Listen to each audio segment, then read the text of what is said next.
recording, and colleagues help also for inviting because friends are joining. So, okay.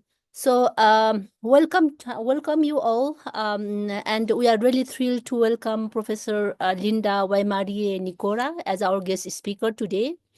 We are also very thankful for her excellent speech on last Monday, on 23rd of December, on the governance grounded in Rangatira Tanga.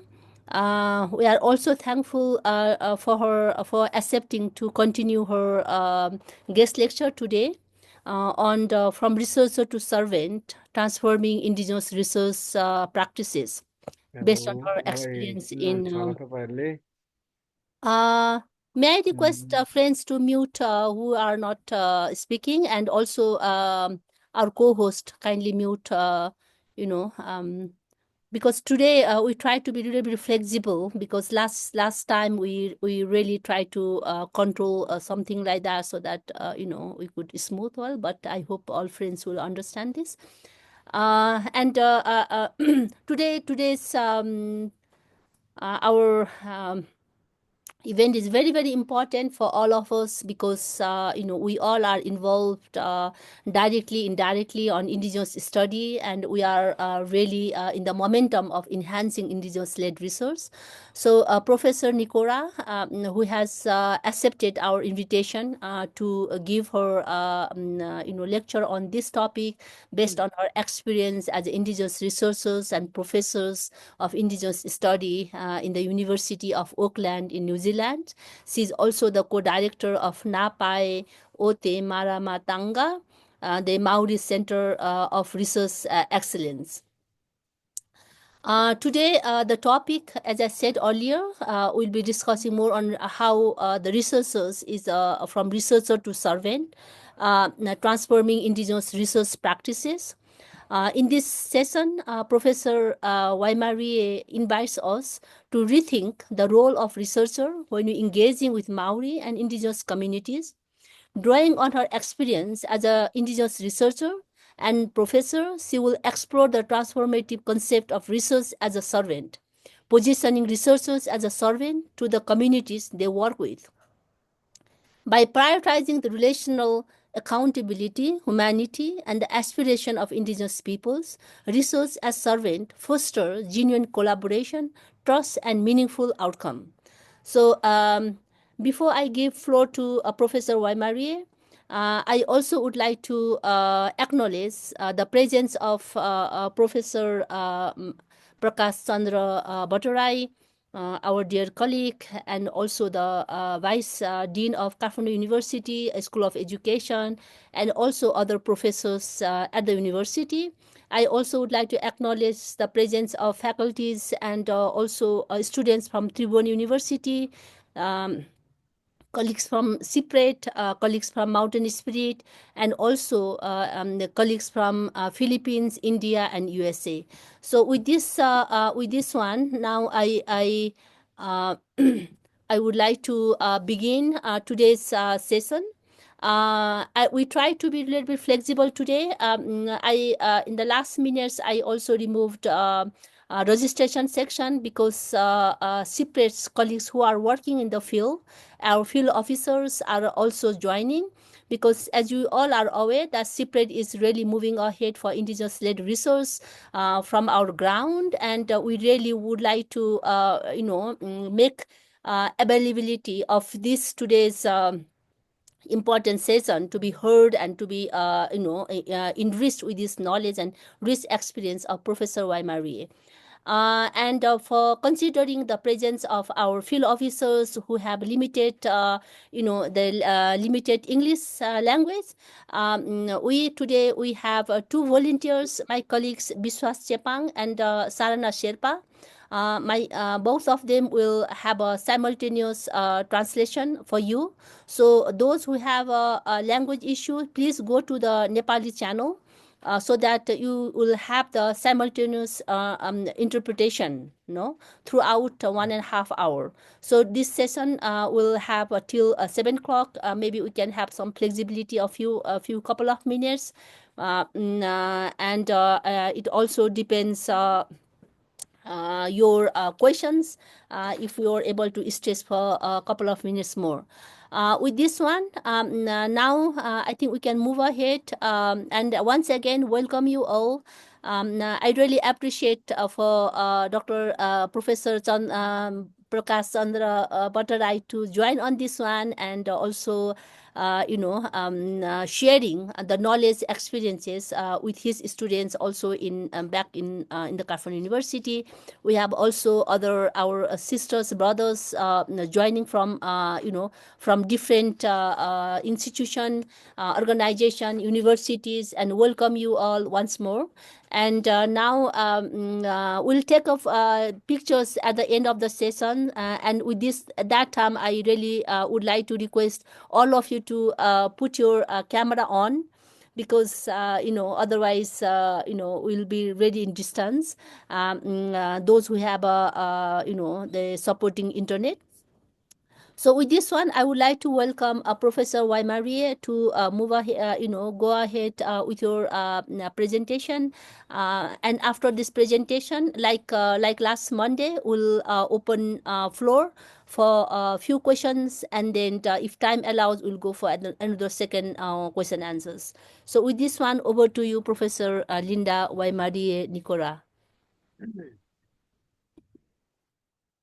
र मैले बोलेको नि सुनिन्छ? सुनिन्छ? Okay ल।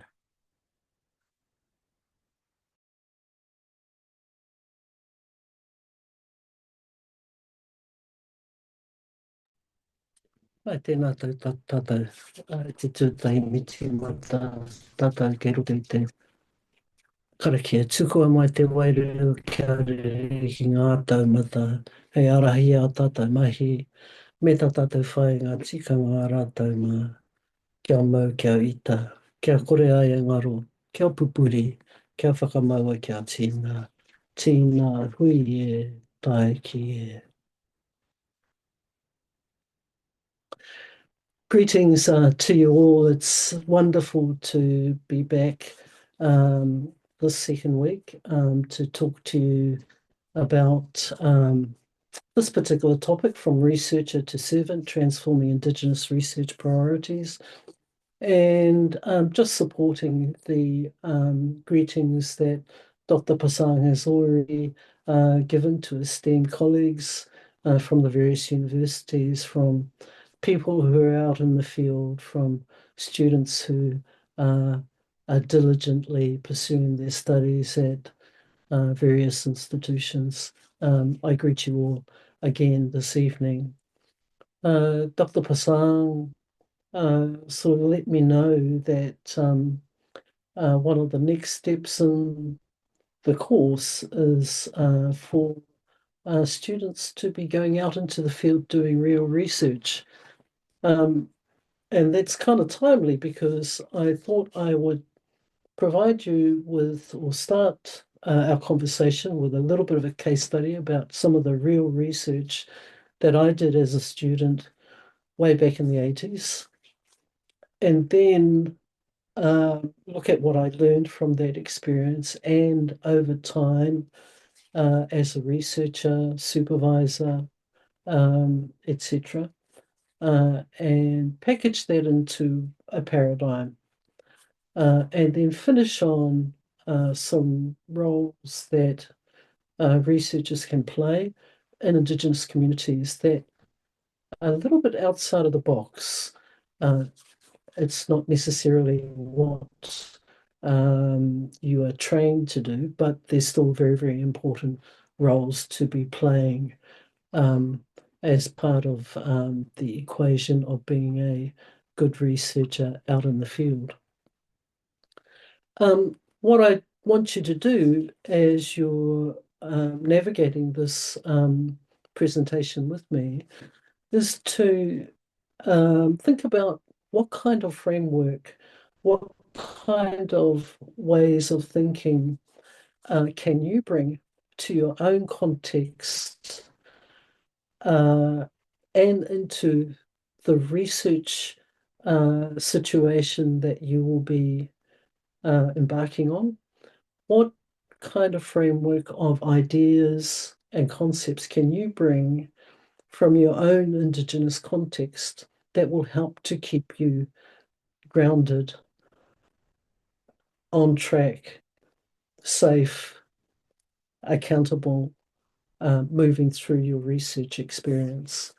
The paradigm that I put forth is something that helps keep me on track. It helps keep me grounded. It keeps me focused on what my role is, what my job is, what my contribution is when working alongside Indigenous communities for meaningful outcomes. So here we go. Let's see, what's the next slide? Okay. Okay, so my first real world encounter with research happened in the late 1980s. At that point in time, I was immersed in learning about how to become a community psychologist.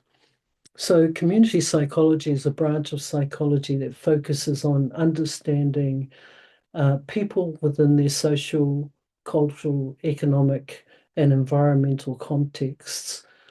It's a field that aims to promote social change, improve community well-being, and to address social issues through collaboration, empowerment, and systemic interventions. The discipline, why I was attracted to the discipline was it resonated deeply with my strong sense of social justice and my keen desire to give back to my own communities. I wanted to help the communities that I belonged to and that I was a part of. And many Indigenous people, when they come into the academy, it's with that very aspiration to be able to go home to our communities to help make for a better tomorrow. And so that was my aspiration, and it continues to be my aspiration right up to this very day. So in my honours level classes, much like you, I had the opportunity to conduct real world research with real live people. So I got to work with another student. I'll call that student Steve. And we had to select a research project at the invitation of a community organisation.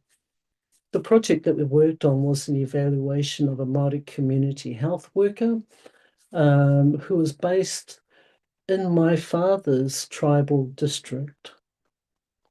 The health worker operated from a hospital, but worked within the community, implementing activities to promote health and wellness.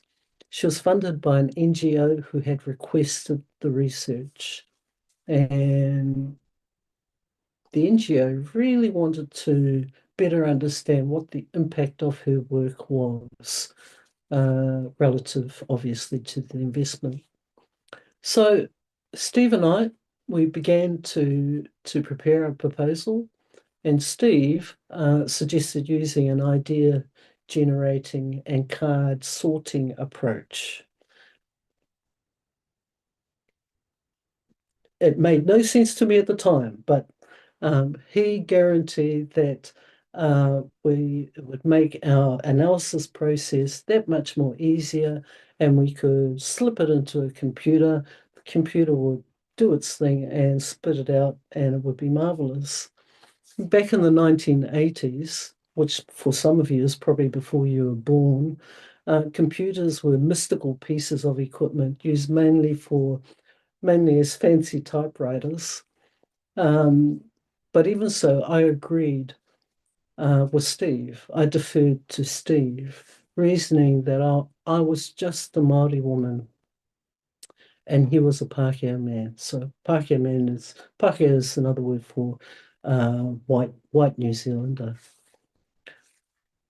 So Steve was delegated the responsibility of interviewing hospital board members and senior staff. Most of them were also Pākehā, and I worked with Māori. So my first encounter was with two Māori women who had been recommended to me to interview. I met with them and I explained the idea generating and card sorting procedure, and their eyes just glazed over. And they suggested that perhaps we might just have a hui. I agreed. Sorting cards at that point in time seemed rather trivial.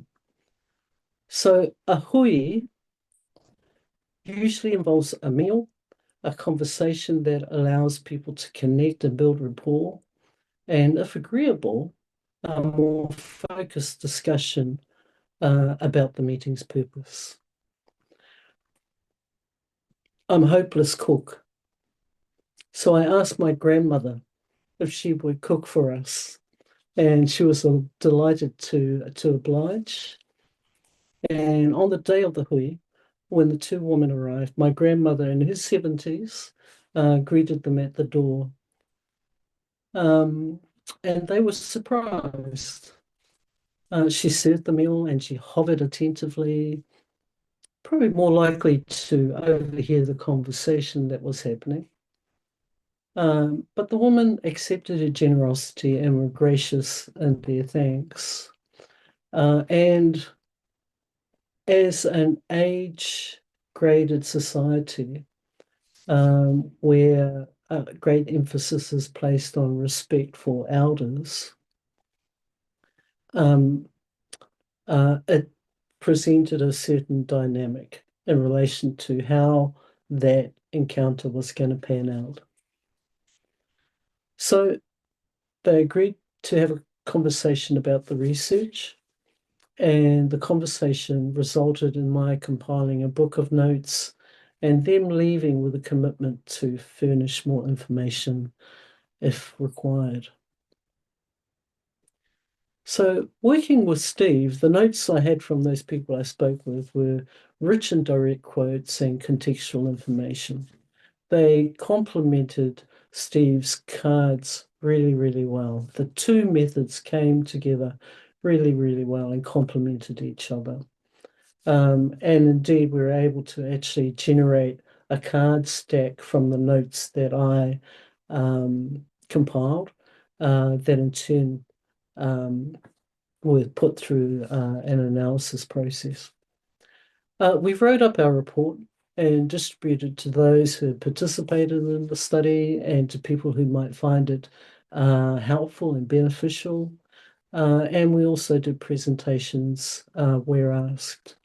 And we felt good about the work that we had done, and because it provided a deep insight into the health workers' role and the impact, the real positive impact and outcomes that they were having for my father's people in the district where she actually worked. So a few months after completing the study, our supervisor called us both into his office, and he informed us that the NGO had withdrawn funding for the health workers' role, deciding that their priorities actually lay elsewhere. Obviously, I was devastated by that news, but my supervisor sort of basically said, "Okay, there's not much you can do about it, but." One of the important things to learn from this particular encounter was to keep an eye on, always consider the political context and the motivations of key stakeholders. So it goes to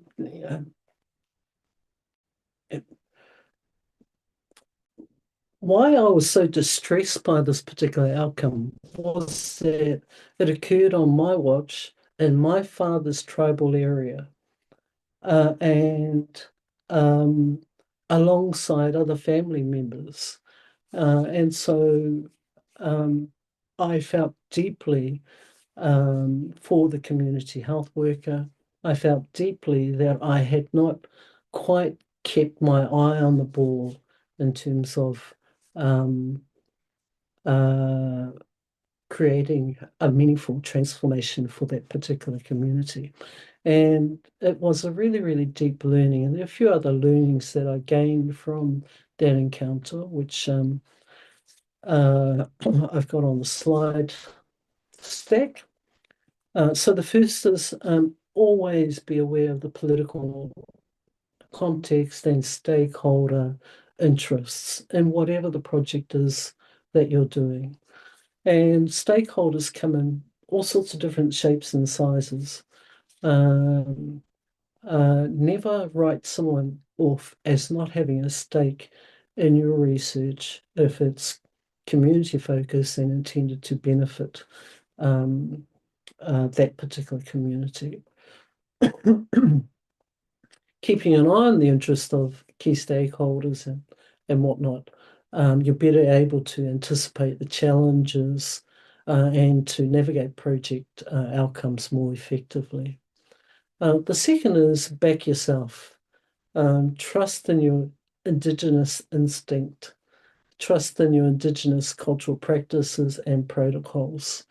What I've found over time is that adhering to my own cultural practices and protocols when working with my own people has been the absolute strength in terms of a successful research journey. So back yourself, listen to your instincts, listen to your gut reactions, have faith in community.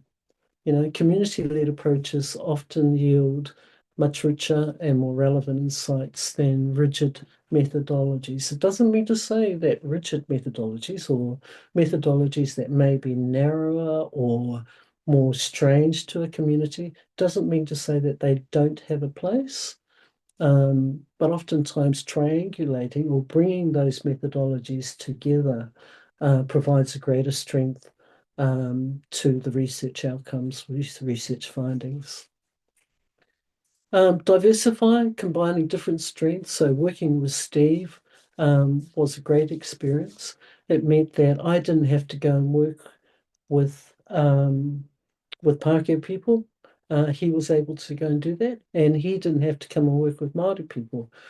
So he didn't actually have to navigate a cultural divide. And it meant that the project was that much more efficient. Be responsive, be open to change your methods. A proposal is a plan, but it doesn't predict the future.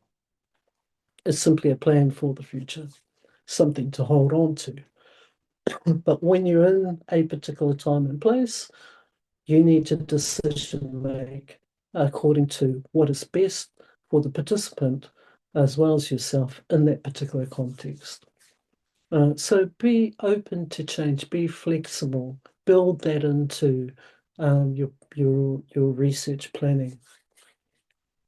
And lastly, when you're out there researching in your own communities, reach out to relatives. Relationships are everything, and oftentimes it's through those relationships that meaningful information is shared with you, and meaningful relationships are made that in turn supercharge the outcomes of a research project. So don't see relatives as a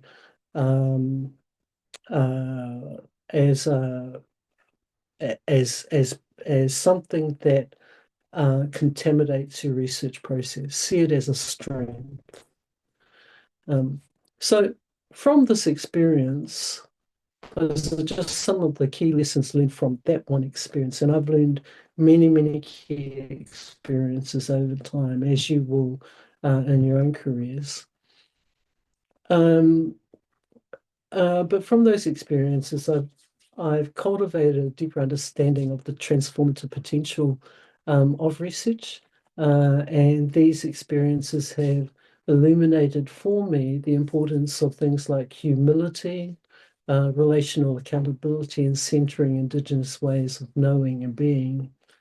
And I've come to see research not simply as a means of generating knowledge, but as an opportunity to foster empowerment and preserve our cultural lifeways and create meaningful change. And with this evolution in thinking, it's reinforced my belief in the necessity of paradigms like Pornonga, which I'm going to articulate this evening, which embed ethics, relationships, and community aspirations at the very heart of every inquiry. Just going back to the slides, might have got ahead of myself. One of the other things that I've observed over time is that um, uh, there's the use of all kinds of different languages to get alongside and work with Indigenous communities. And when we look carefully at some of that language, it's all designed to ensure that the researcher gets a benefit. Not just the community, but the researcher gets a benefit. And oftentimes that benefit is fudged in terminology and discourse. So things like partnering.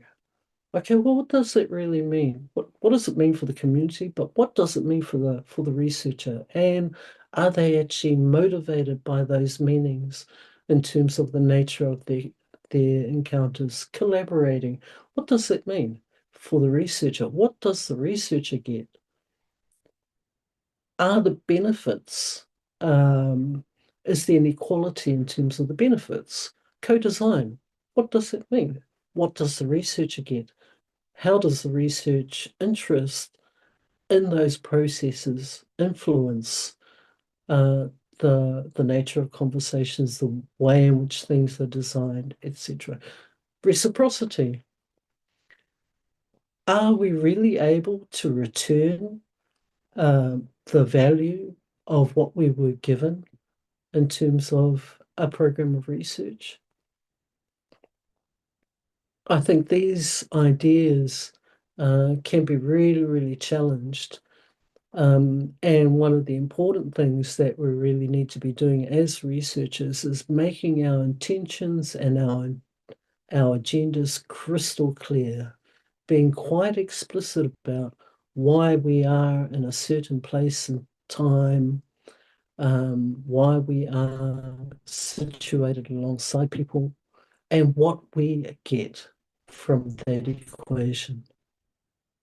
Because we do get a lot, and sometimes it's more benefit than what is derived to the community. So, what I ask really is that we become much more self-reflective of our practice, and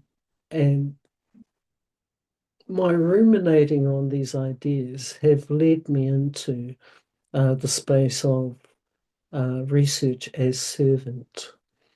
And when I talk about research as servant, I'm not talking about researcher as servant. It's the research that is the servant. It's the research that serves the needs of the community. The researcher is part of the equation, but thinking about research as servant or research servant presents a mind shift for us. So just pushing ahead to the idea of punonga, a punonga paradigm. So punonga means truth and interconnectedness, and it's rooted in the Māori word pono, which embodies truth, integrity, authenticity, and the suffix ngā symbolizes a plurality, a relationality. So the paradigm provides a relational framework for research grounded in Māori values, challenging hierarchical and transactional models. Prioritizes community aspirations and sovereignty. So I think last week I spoke a lot about rangatiratanga. So rangatiratanga is very much part and parcel of this paradigm. And punonga paves the way for research that uplifts Indigenous leadership and fosters genuine, meaningful, long-lasting change.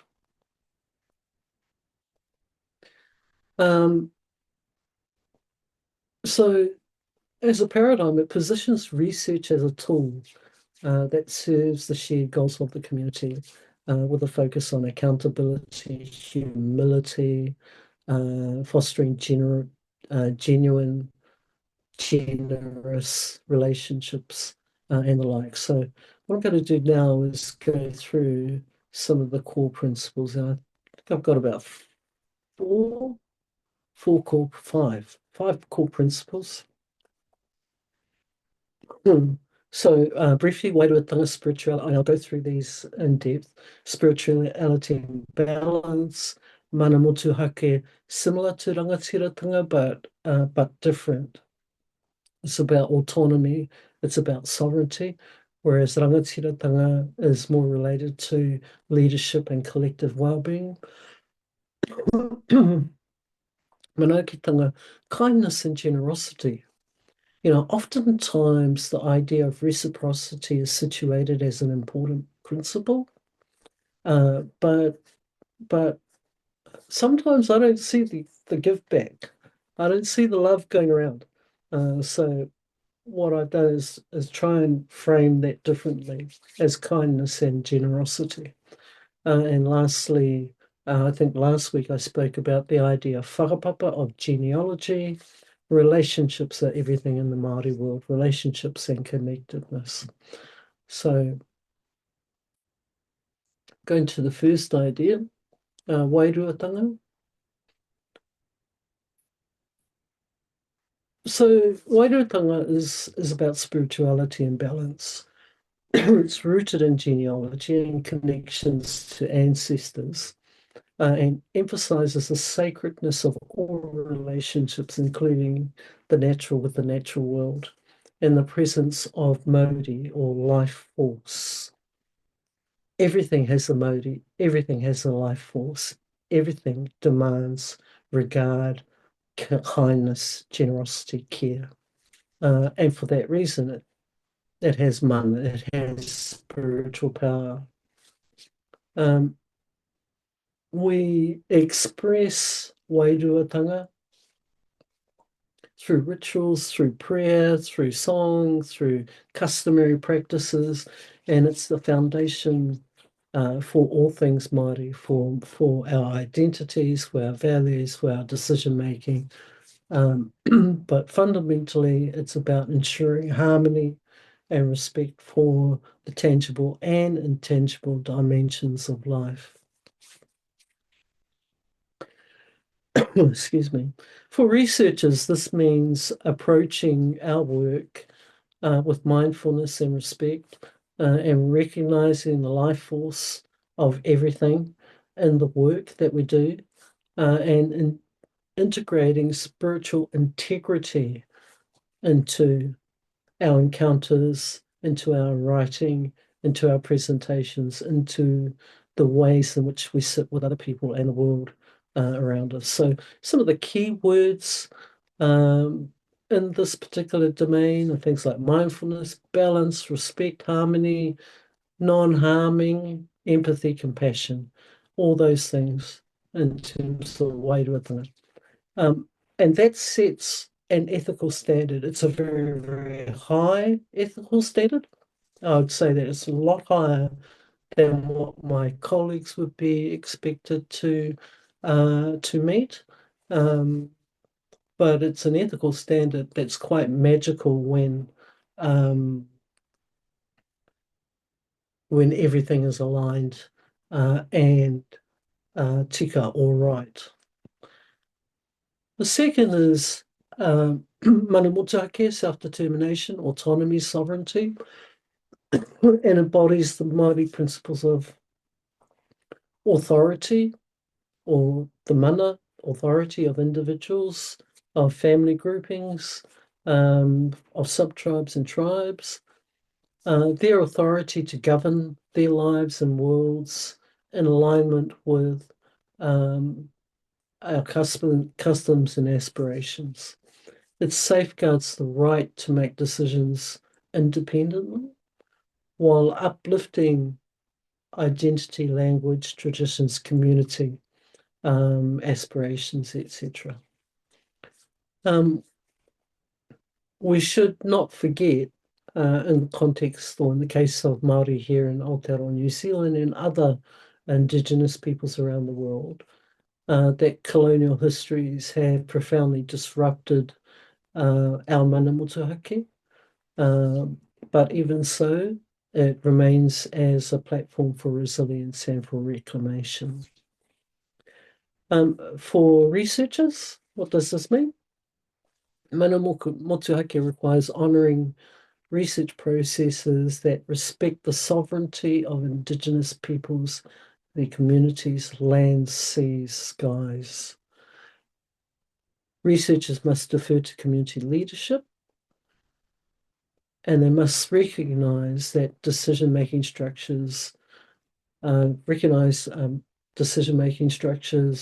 ensure that the outcome comes aligned with Indigenous aspirations. Fundamentally, it means paying heed to Indigenous governance and working with Indigenous governance, not against it. So some keywords in terms of ethical standards, things like respect, sovereignty, transparency, truthfulness, social justice, and humility. Humility keeps coming up over and over again.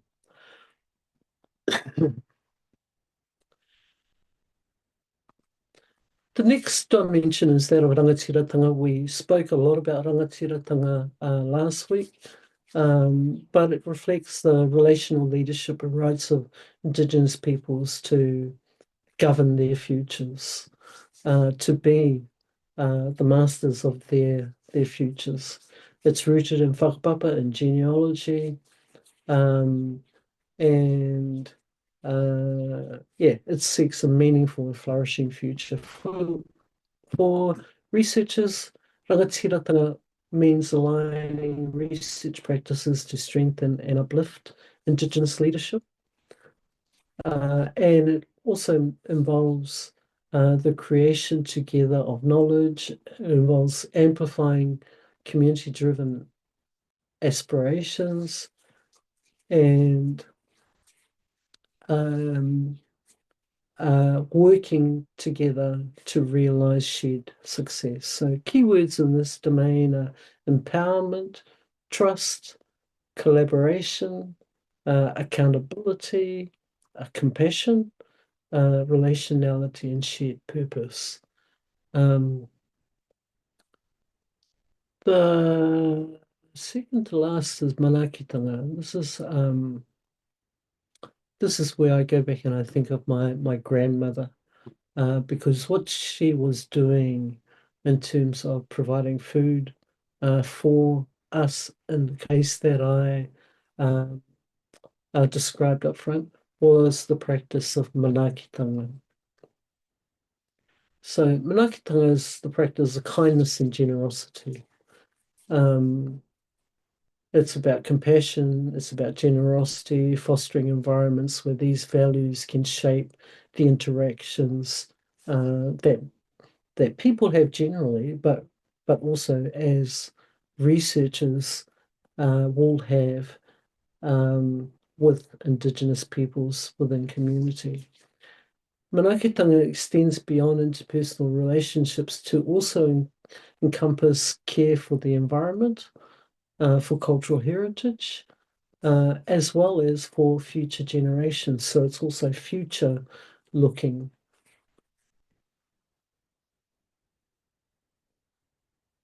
For researchers, the practice of manaakitanga means conducting research with care and empathy, ensuring processes are nurturing,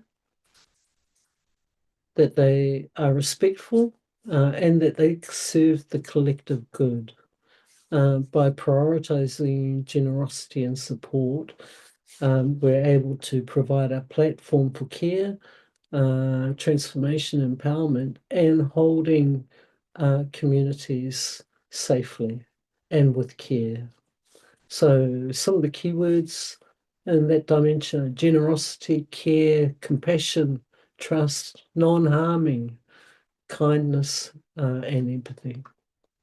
And the last one, which is one that I think that, again, we discussed last week when we spoke about whakapapa. Whakapapa is all about relationships. Well, whakapapa translates as genealogy. Whanaungatanga translates as relationships and connectedness. So back to the case that I had, one of the key learnings, never be afraid to look up a relative.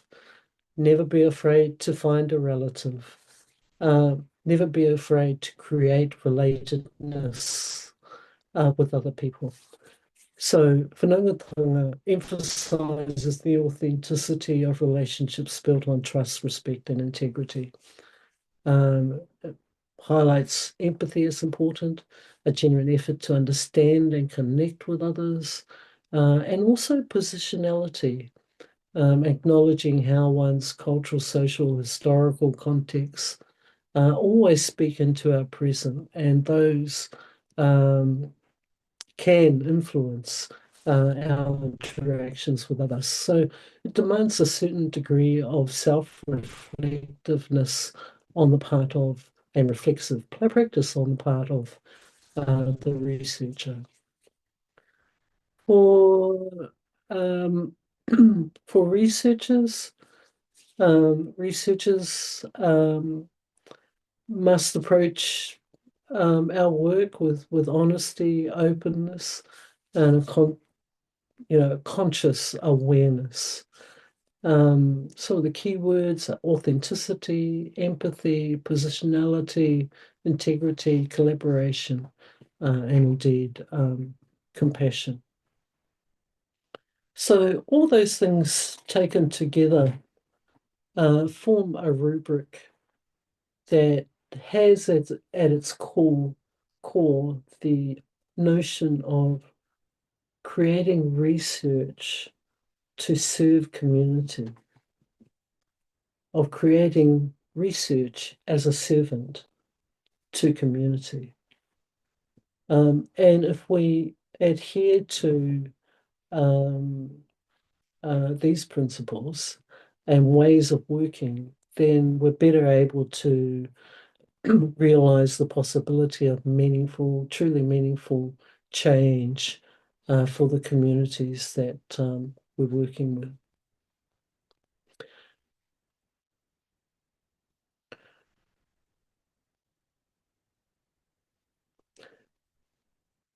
Yeah, I'm not too sure why that slide's there, but it's there because it's important. Indigenous sovereignty is everything. But having defined the core principles of Pononga, what I want to do now is skip to some research roles that are often not talked about in training. Typically in training, you'll talk about roles such as being a listener, being an interviewer, being a data gatherer, those sorts of things. But I want to talk about some different roles because I think that they're just as important. So they're the roles of scribe, and I think that in many of our Indigenous cultures, that particularly those that were literate cultures, the role of scribe was quite well known, and indeed a lot of the manuscripts, sacred texts that have been left to us were by scribes in their time. Navigator, We are privileged by education. Many of our communities are not privileged by education. And with that privilege comes a responsibility. So the role of navigator, caretaker and amplifier. Caretaker, we are caretakers for a moment. When we become more than caretakers, we are probably becoming hoarders, and that's not a good thing. And then amplifiers. So not too sure if no, I didn't. Yeah. So just going back to the role of scribe, researchers can act as scribes and witnesses to community, to events, to injustices. And it's important that those things are documented because it helps to honor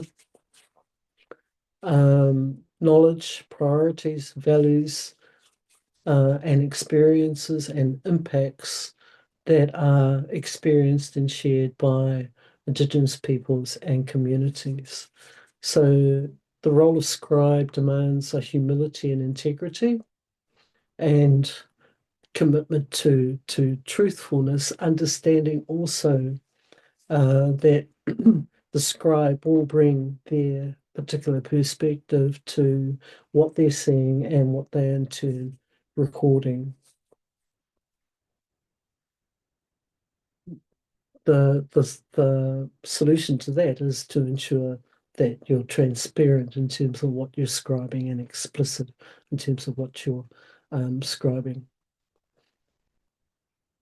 Navigator, I said before that we have to understand our privilege as people who are educated.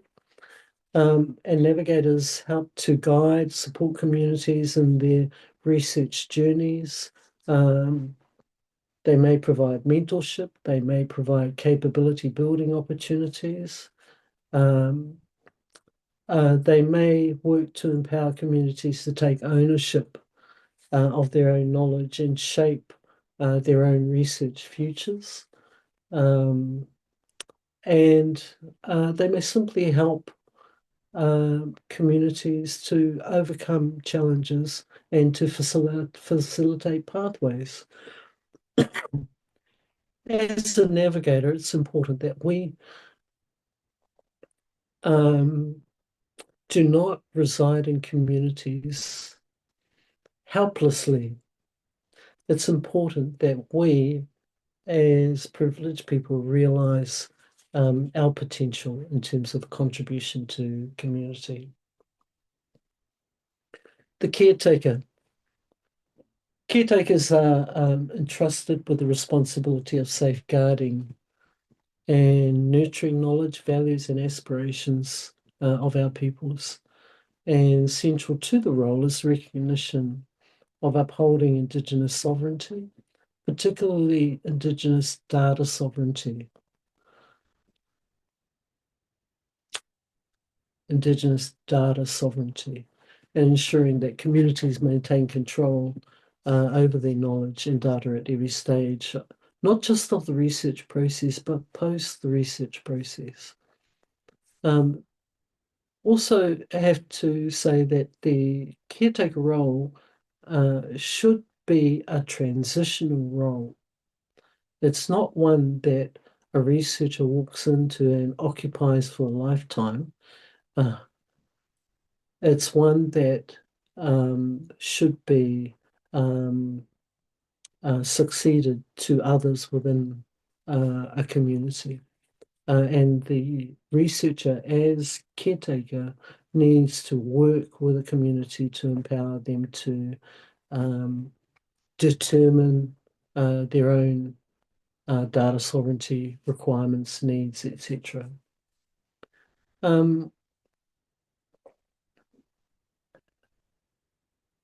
So establishing a robust framework for succession in turn fosters intergenerational stewardship of data, of knowledge, of assets, of items of value, of relationships, etc. And that can be also factored into future flourishing. So the last role is one of amplifier. So I don't know if you've you know how people play guitars. They play guitars or they play music and they turn up the amplifier or the big sound box and you can hear it all over the neighborhood. That's an amplifier. So amplifiers ensure that the communities that we work with and our concerns are heard and valued by wider audiences.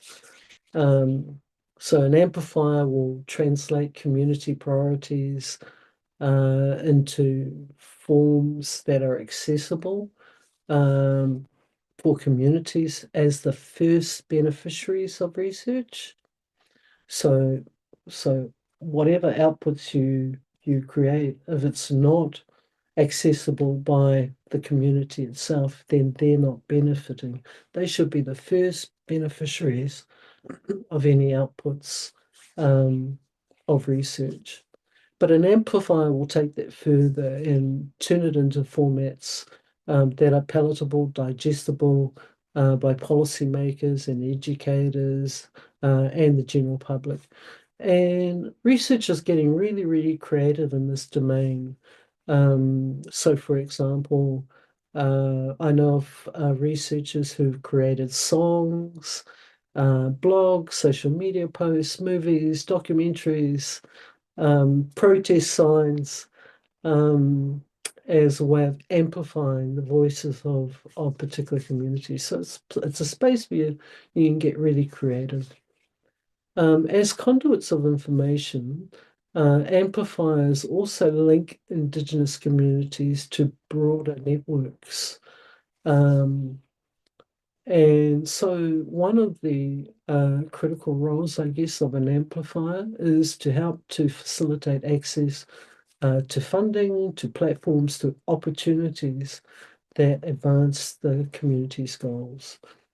So by advocating for Indigenous priorities in institutional and public spaces, amplifiers can ensure their actions align both with leadership as well as the pathway determined by Indigenous peoples themselves. So, in conclusion, just to recap, I provided an example, a first case example for me of a real world research experience, some of the things that I learned, and then drew that learning through 2 to 3 decades of doing research into a framework that makes sense for me when I go out and do research. This is the frame, these are the ethical standards, these are the things that I um, see as being important as a researcher in service and the creator of research as servant for the future of Indigenous communities that I'm working with to be more promising and flourishing than what they currently are in our current environment. And also emphasize the need to see other potential roles outside of the traditional roles that were taught about in terms of doing research, the role of scribe, of navigator, caretaker, amplifier, as being meaningful contributions that we can make as Indigenous researchers in ways that are humble, compassionate, kind, and effective and powerful for our communities, moving them into the future. So I think I'll just leave it there as a bit of a taster for everybody, and to probably move into a Q&A session.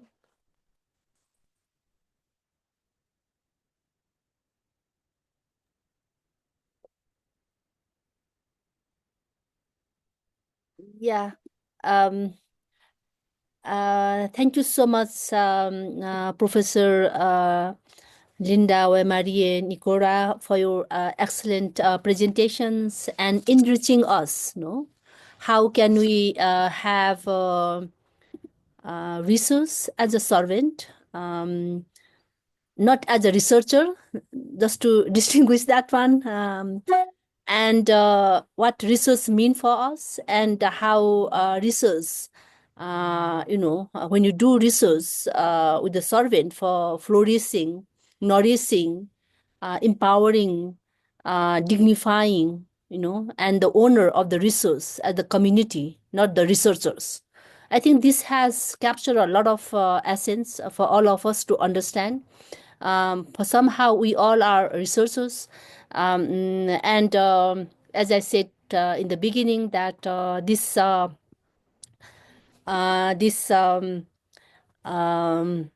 guest lectures is dedicated for our students in Kafun University School of Educations, the students of traditional governance, and who are about to go for research, and also doing their research.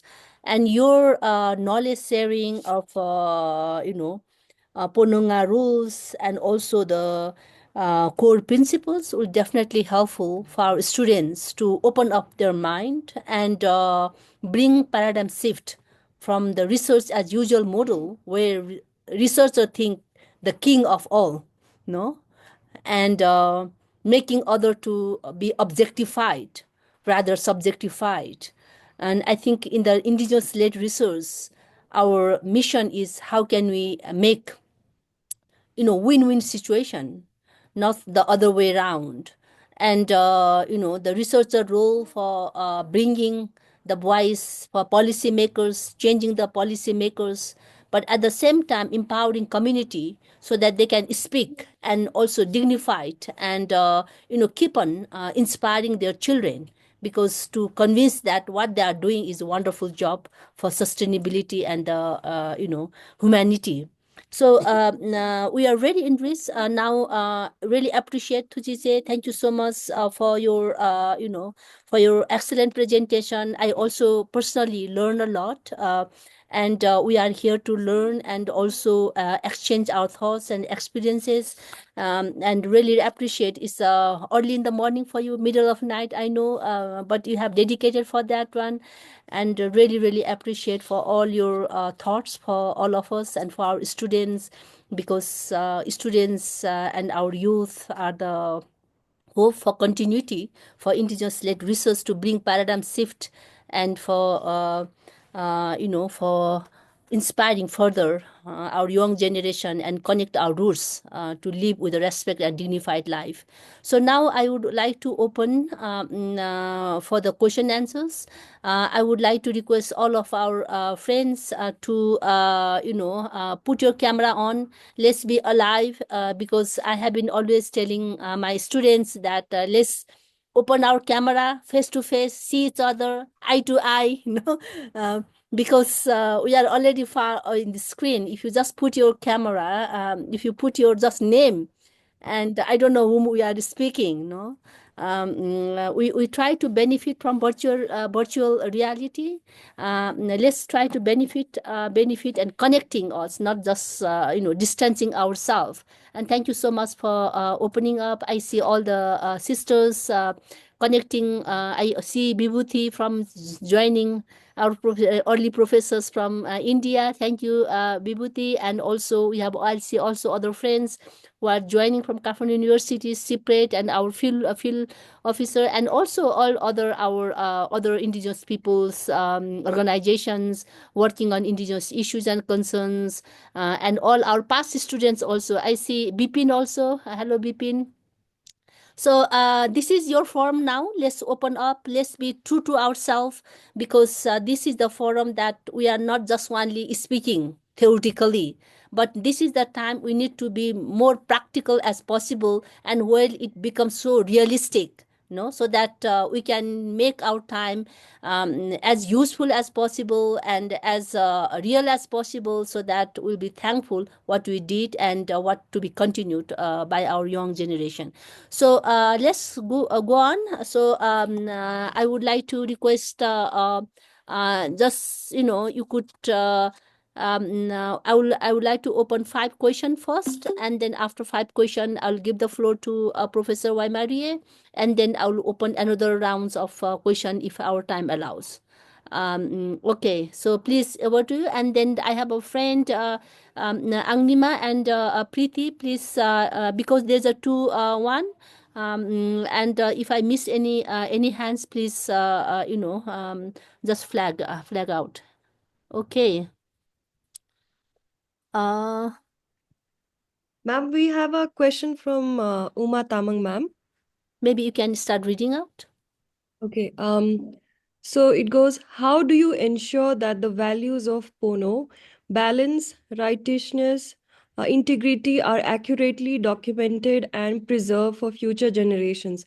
How do you stay true to the principles of Pono when guiding others through uncertain or challenging situations? How do you balance your duty to protect and nurture the physical and spiritual well-beings of others while upholding Pono? Okay. Yeah. Thank you, Uma, for your questions. So let's hear a few questions more. I mean, if you want to share something, also open up, no? Because I understand most of you are here researchers somehow. We have researched ourselves. We have tried to explore ourselves. Feel free to explore yourself also, no, so that this is also another forum for learning from each other, not just only to not just to ask question, but also share if you have any kind of rich experience that other friends will be benefited, as Professor Waimarie mentioned, that how it benefited to the community. So let's also practice how it benefit to us from your rich experience. So I also would like to open up your experience also. Then let's have a couple of questions and response. Then I'll go back to. Is there other questions or very clear? Okay, Nirmal, please, over to you, Nirmal. Thank you so much, Pasang ma'am, and also thank you so much, Professor Waimarie, and also taking your time to respond my additional questions that I have with you. Nirmal, please introduce yourself also and ask your question. Sure. I'm a student of MIED at Kathmandu University. And my question to Professor Waimarie is around the role of a scriber that he was talking about. When acting as a scriber, I just wanted to understand, like, do I have a liberty to actually include my own insights and analysis as an interpreter, or I need to act objectively to record the informations? Because I guess the my understanding was that we are there to document the practices or traditional knowledges or indigenous knowledge system that exist in the community, right? So just wanted to understand that perspective. Thank you. Thank you, Nirmal. Is there other questions, Preeti?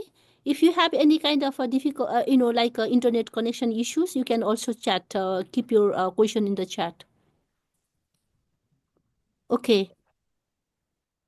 1, 2, 3, go. I don't see any. Oh, I don't see any. Maybe it will come out later. So I would like to request Professor Waimarie to share your thoughts on the, especially particularly with the 2 questions. Thank you. Tēnā koe, Pasang, and thank you, Uma and Namal, for the questions.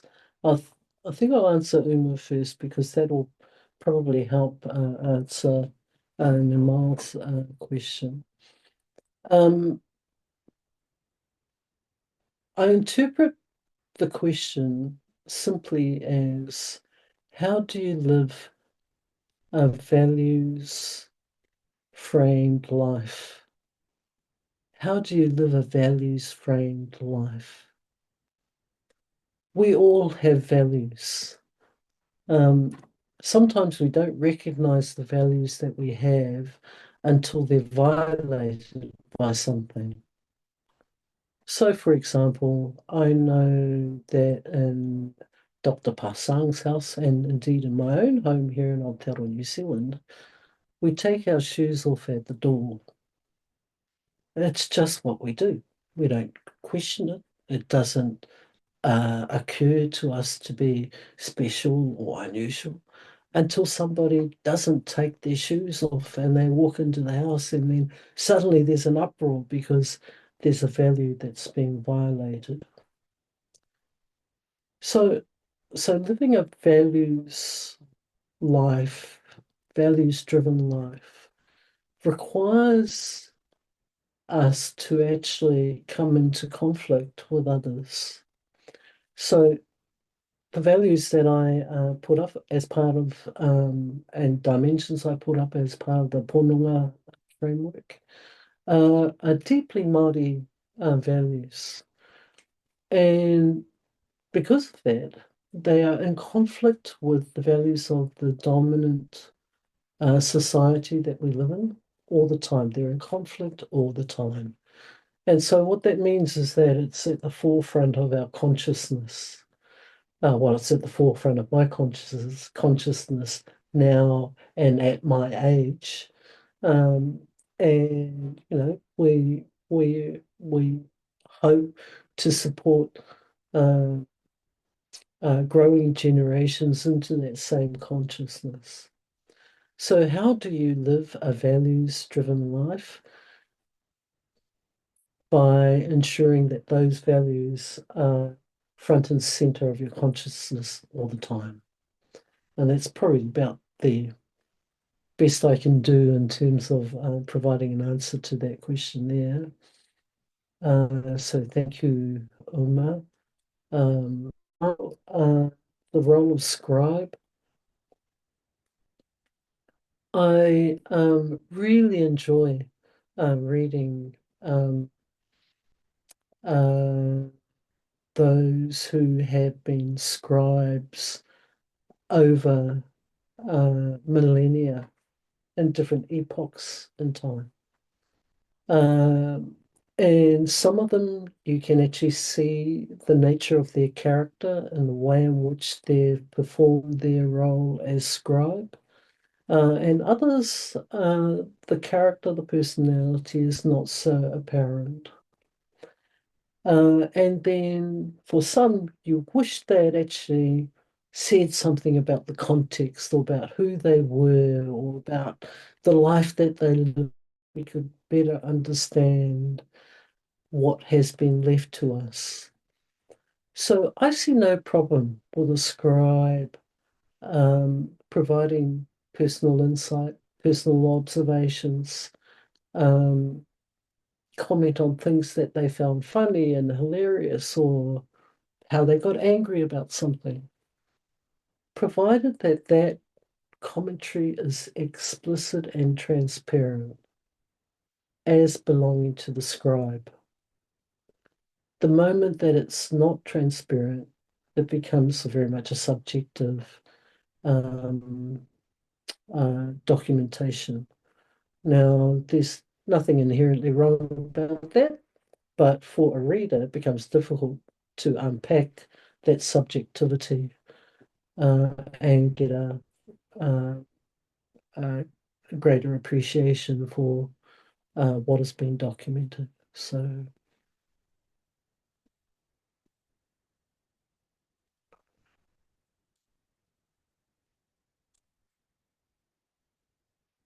Oh, so perhaps I'll carry Sorry. on to the next question. Yeah, sorry.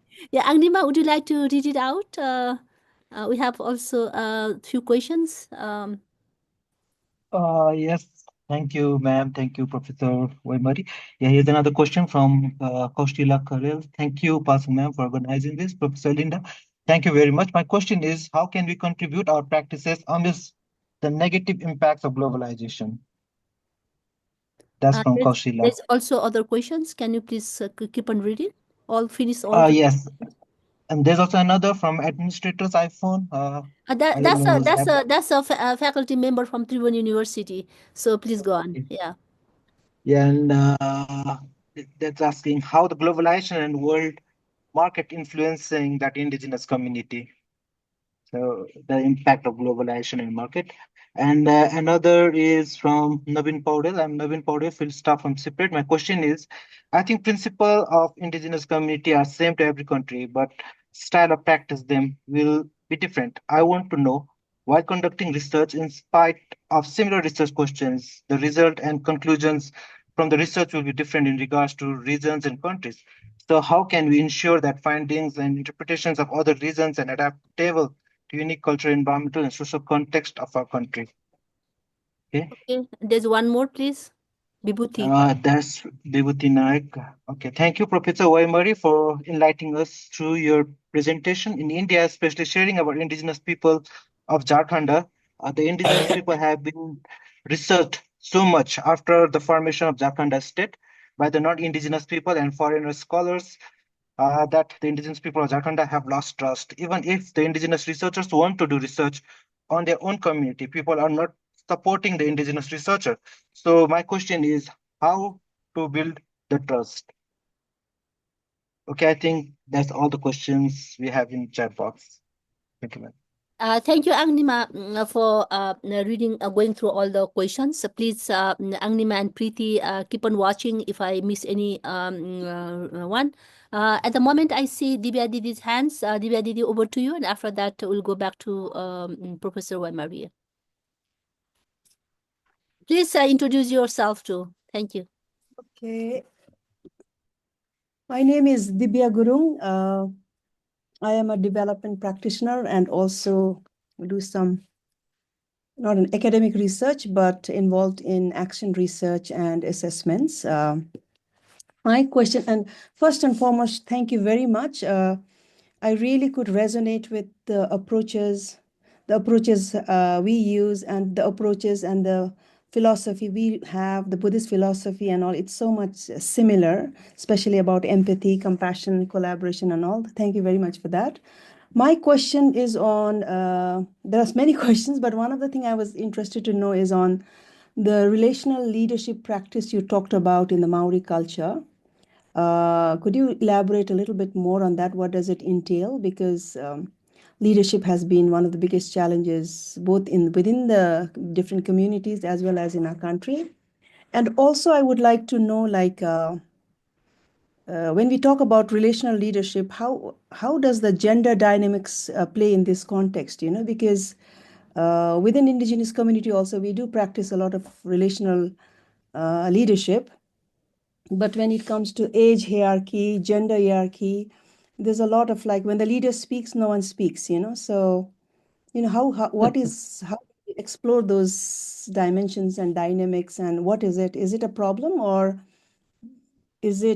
are all our Indigenous leaders very empathetic and compassionate, so we don't have a problem? Just to know a little bit more on that, yeah. Thank you, Divya Didi. Before I give floor to Professor Waimarie, I would like to ask one more question to our students. This is the last chance for you to raise if you have any questions or anything. Okay, I don't see any hands, so I would like to request also our colleague from CIPLET if you have any questions or any things to share, because I don't want to be, here later on. Oh, I missed it because I did not have time. Okay, Agnima, over to you. See, I told you, Agnima. You are muted, Agnima. Okay, Thank you, ma'am. So sorry. Actually, I have two questions. My first question is regarding this research paradigm. So, like when you talk about when we are talking about indigenous research paradigm, and then again this very our conventional like modern Western research paradigm. So, I see like based on what you shared, there's kind of difference. You know, like in the Western research paradigm, they say like. Try to detach yourself as much, you know, to reduce that researcher biasness. But for indigenous people, we are emphasizing on relationship, like develop relationship, immersion. So those are the things that we are talking about. So how can we, you know, like negotiate this two different thoughts or like school of thoughts or belief paradigm systems so that we can, you know, like do this indigenous follow this research paradigm and then also get accepted in current academia. And another is also like I don't know, like I heard I was reading to some documents earlier, and then somewhere it was talking about, you know, like when we write down or when we document this indigenous knowledge, so it ceases to become indigenous then, because when the knowledge is shared, it's shared in certain context, you know, like so, and as soon as we document it, it becomes objective standard. So, but the nature of indigenous knowledge is very fluid and it's very contextual. So, and then also like we also have as a researcher that obligation to document, to record it. So how can that be done? I want to hear your insights on that. Thank you, Professor. Thank you, Angnima, for your question. I see one more question there, but this is Chinglamu Didi, who is asking for the slides. We'll share the recording versions to all the ones, so no problem. So all this is been recorded, and Sarana from CIPRED will share among all the participants who have joined today. No, so no problem. So before I move, give the floor, I have one last question because I also do not want to miss it. Now, my question for Professor Waimarie is, you know, we have been hearing, no, like every day, actually, almost all the time, no. Even sometimes we have to think like how to respond, because we are in the momentum of indigenous-led research and educations. No, we are really trying our best. How can we keep the momentum of research, and changing the paradigm shift from the Western researchers who have own narratives of looking down, no, as indigenous persons, maybe, lousy or illiterate or whatever, so many connotations.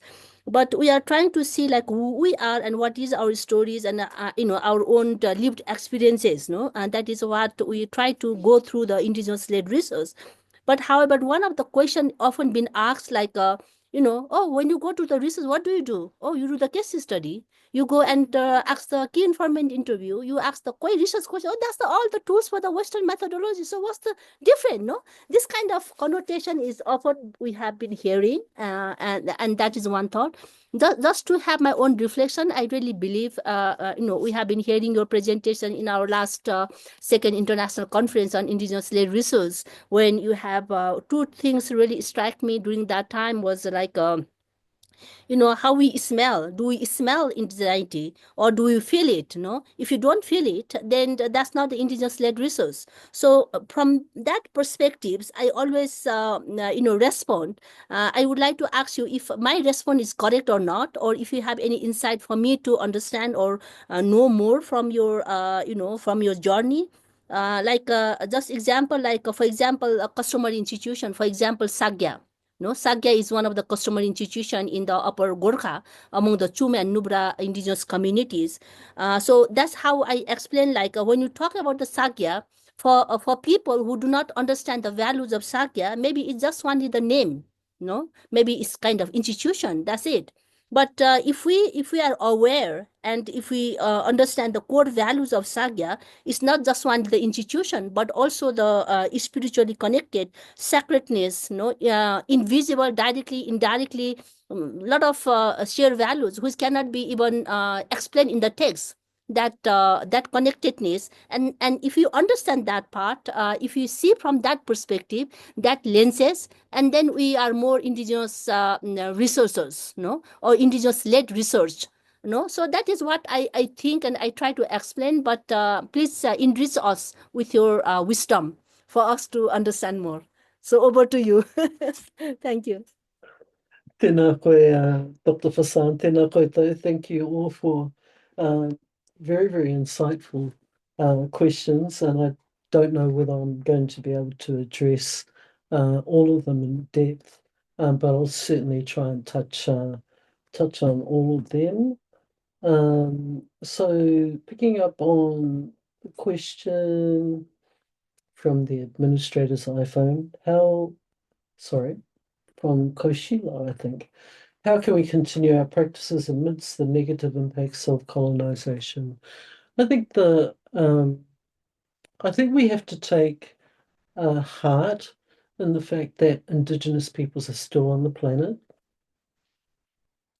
And secondly, that we have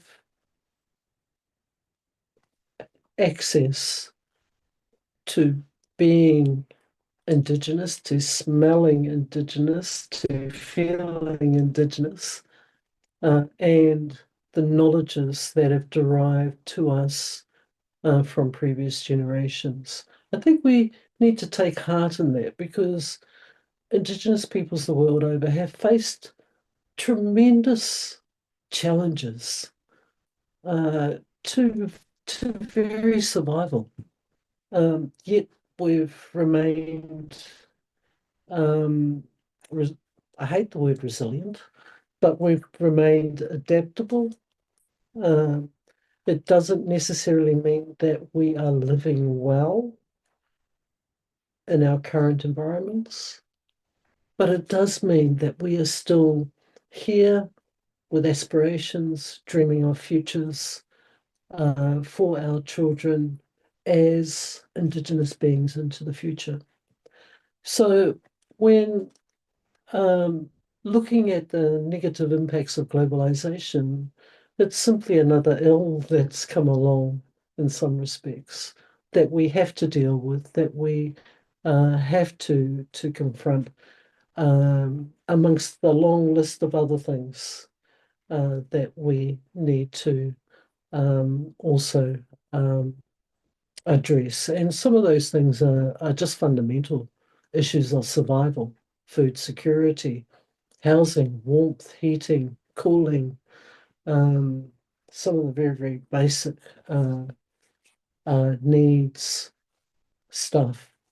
And so globalization tends to fade into the background as a critical issue, even though globalization is something that's felt in everyday lives. It may not be named as such, but it's still felt in everyday lives.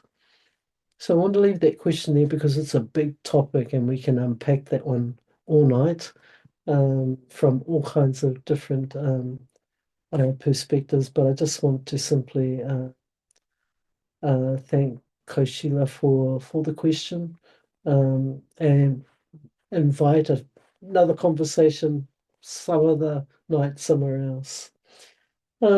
So picking up from Nubbin, field staff from Separate.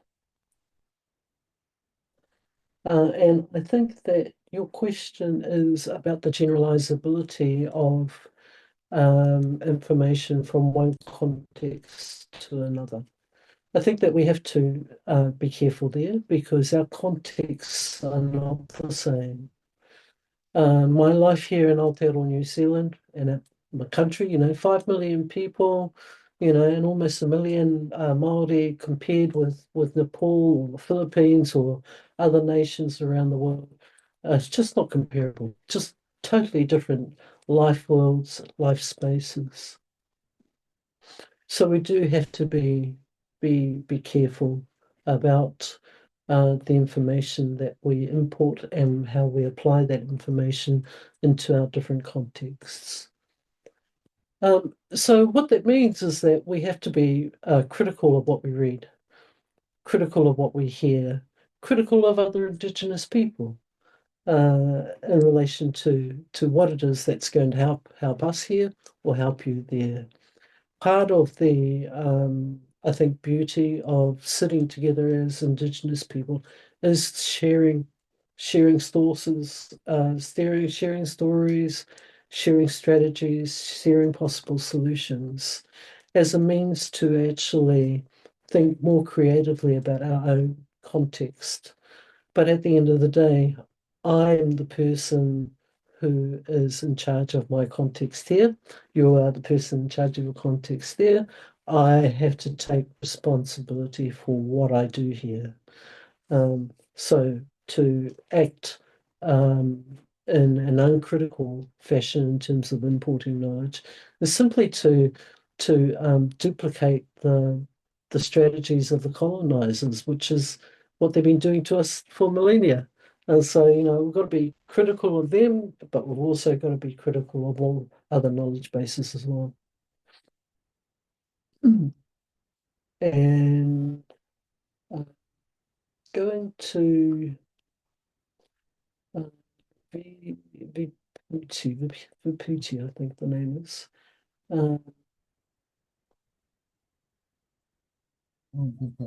Oh, right. Indigenous peoples have been researched to death.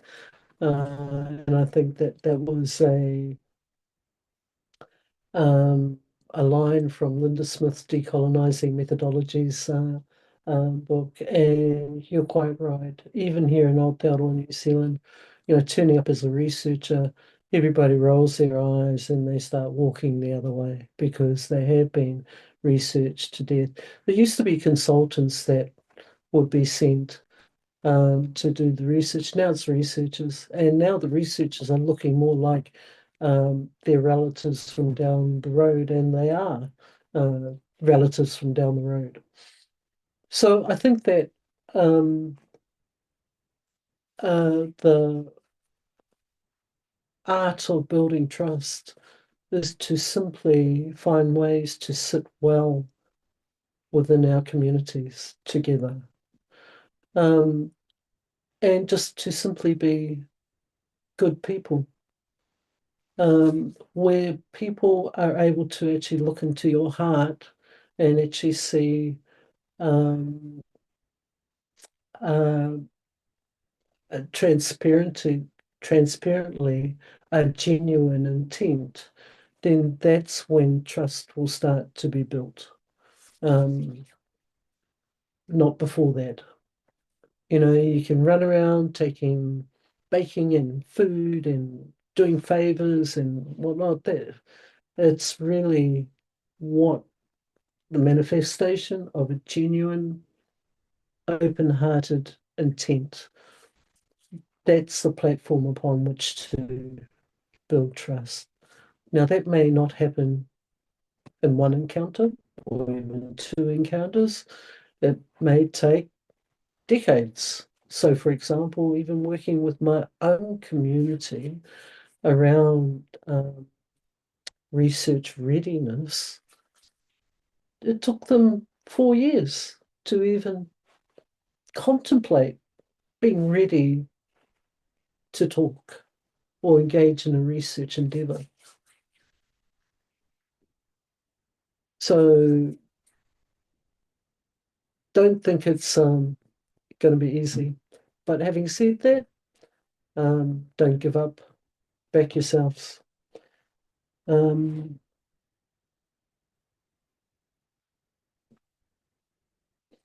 coming to Dibia, questions around relational leadership or rangatiratanga, and the complexities of that. So everybody has rangatiratanga, everybody has leadership potential, and it's manifested and enacted in all kinds of different ways in different stages across the lifespan. So what we expect of someone who's 70 in terms of leadership is very, very different to what we'd expect of someone who's just a 12-year-old or 11-year-old in terms of leadership. And that's where it becomes relational. You mentioned gender. In the Māori world, gender is a spectrum, from masculinity to femininity at the other end. Yes, there is a divide in terms of males and females, but even within amongst my male counterparts, there's a spectrum in terms of masculinity. And within that spectrum comes different responsibilities. The other part to it is the Māori world is very, very gendered. There's things that only women do, there's things that only men do, there's things that we do together. And then it's age structured. There's things that older people do, there's things that younger people do. So it's quite a minefield to have to navigate. But it's not impossible when you are situated within the culture group. There are spaces that, as a woman and researcher, that are closed to me. So, for example, there's men's business that is closed to me, just as much as to a male counterpart. Women's business is closed to them. And so working together, this is where relationality, having relations, being related is really, really important. So I never go into a research situation as researcher alone. I always go into a research situation as a connected, embedded researcher in relationship with those that I'm working with, as well as with colleagues. And it's through those relationships that hopefully we get to navigate some of the sticky areas within our communities. What I've put up are value positions. They're aspirational. They're there for us to keep trying. If we didn't have them, then we wouldn't know what we were supposed to be trying for. It's there for us to keep trying, but acknowledging at the same time that it's complex.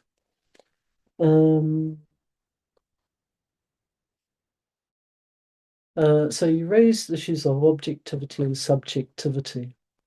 And I think that the evidence out there is that everything is subjective.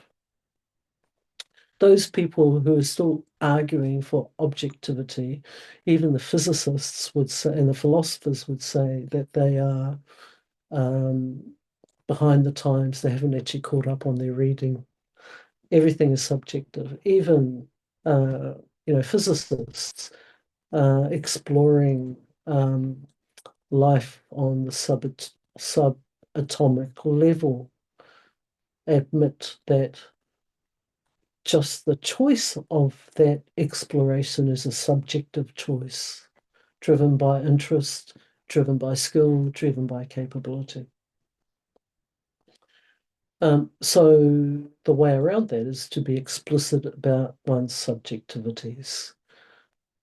It's being transparent about one's subjectivities. And in order to do that, you have to be a reflexive practitioner. You have to be self-reflexive. The next part to your question was about, as a scribe, someone who documents information, etc. How do you capture the fluidity of of what it is you're seeing, of what it is you're hearing? A lot of that comes back to language capability. Uh, um, um, Good scribes have great capacity in the language that they're scribing in. When they don't have the capability to capture an idea in the language that they're scribing in, sometimes they'll switch languages in order to capture the fluidity and the spirit and the spirit of whatever it is that they're trying to capture. Scribing isn't just about text. Scribing is also about drawing pictures, illustrations. It's about communicating visually an idea. to the reader. So in manuscripts, you'll often run across a diagram or a map or an illustration of a particular context. So don't just think about it as letters or characters on a page. Think about it as an opportunity for that experience to stand up from the page to greet you. That's the challenge. Yeah. Some Western methods, that forever tension between the West thinking that Indigenous methods are just not good enough. I think that's the point you were trying to make. I've given up on trying to convince the West. It's sort of like if they haven't seen the light, then Yeah. having said that, I know the arguments, I know the pushbacks. I cannot I cannot take responsibility for their ignorance. They're intelligent beings. The information is out there, the evidence is there. Intelligent beings should be capable of seeking out the information, seeking out the knowledge, and be bothered to do so. And oftentimes they can't be bothered to do so. They expect Indigenous academics and scholars and advocates to serve the answers to them on a plate, which is totally unreasonable. They don't expect any other field to serve that to them on a plate. So why should we?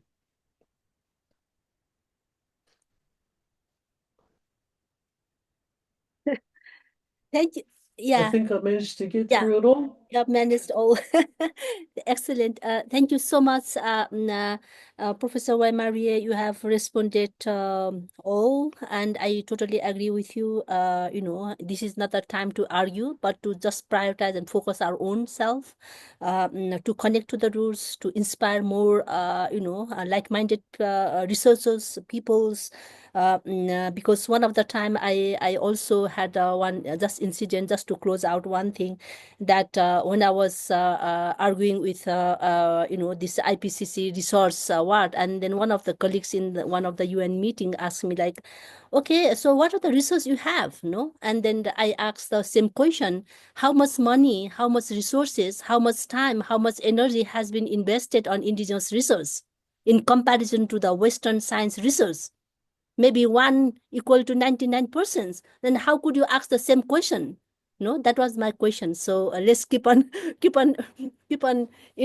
asking more questions and to drive the attention why it is important for indigenous-led research, and keep the momentum, and so that we'll have a visioned, balanced, healthy society, and the nation, and the globe, actually, in the world. So now we are already 10 minutes behind from our schedule. So now really appreciate for staying even till late hour. I know it's maybe 3 o'clock in the morning in New Zealand now. So we will not hold you anymore because you need good sleep, and this is your holiday time, but you really spare your time with us.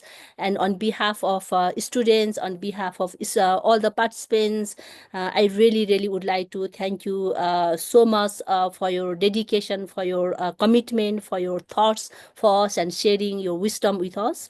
And I also would like to thank all the participants joining from different part of the world, and students, and also our separate field staff who joined and being so active, and also the faculty members from Kaufman University, Tribhuvan University, and different institutions who are joining here upon our request. And we really would like to keep this momentum. We open this for not only open for other audience today, because this is our common agenda, this is our common issue, and we need to work in solidarity together in our collective, in a harmonious way.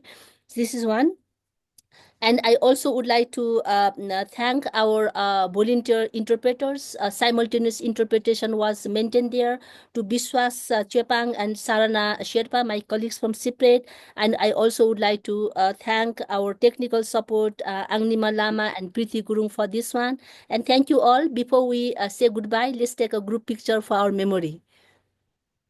Maybe Sarana, please go ahead, and then we can say goodbye to our professors, Waimarie, and then please for the students, let's take a 10 minutes, 15 minutes break after this class, and then please join the link of classroom link after 15 minutes. Okay, so let's take the picture first. Let's give a big smile. I'm sure you're happy with with the wisdom we share we have today. So okay. Okay, and then maybe one more. So I see few friends, the Tuka, Bidya, Asta. I'm gonna name out Saraswati, administration iPhone from Tribhuvan University, Suresh, Dr. Suresh Gautam. Please, I want to see your handsome and beautiful face to be, in our pictures. 1, 2. Shall we have one more? Okay. Okay, thank you so much. And let's give a big applause to Professor Waimarie. This is really, really, we are really, really thankful for all the wisdom you have shared, and we hope to have the continuity in the future. And today is our last class also.